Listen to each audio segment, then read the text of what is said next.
Asia cup टी20 का high voltage Pak Bharat टाकरा कल होगा। मैच की तैयारियों के लिए भारतीय टीम ने आईसीसी एकेडमी में प्रैक्टिस की है। पाक भारत मैच की टिकट्स की मांग में भी बेपनाह इजाफा हो गया है। पाकिस्तानी ओपनर साइम अयूब ने भारत के खिलाफ मैच नहीं एशिया कप की ट्रॉफी जीतने को हदफ करार दे दिया।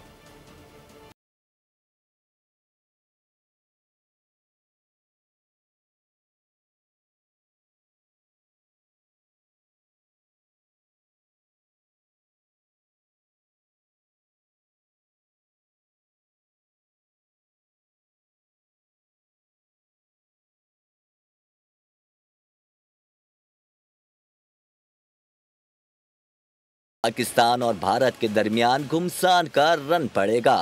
दोनों टीमों का ख्वाब, टाकरे में कौन होगा कामयाब।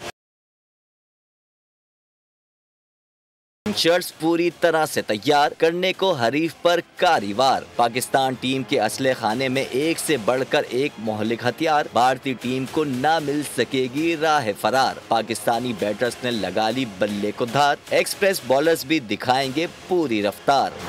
साइम अयूब ने पाकिस्तान टीम कैंप का मूड बता दिया। कहा भारत से मुकाबला अहम जरूर है, असल टारगेट एशियन क्रिकेट का ताज है।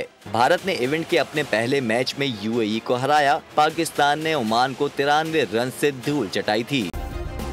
सब्सक्राइब करें और बेल दबाएं ताकि कोई खबर रह न जाए।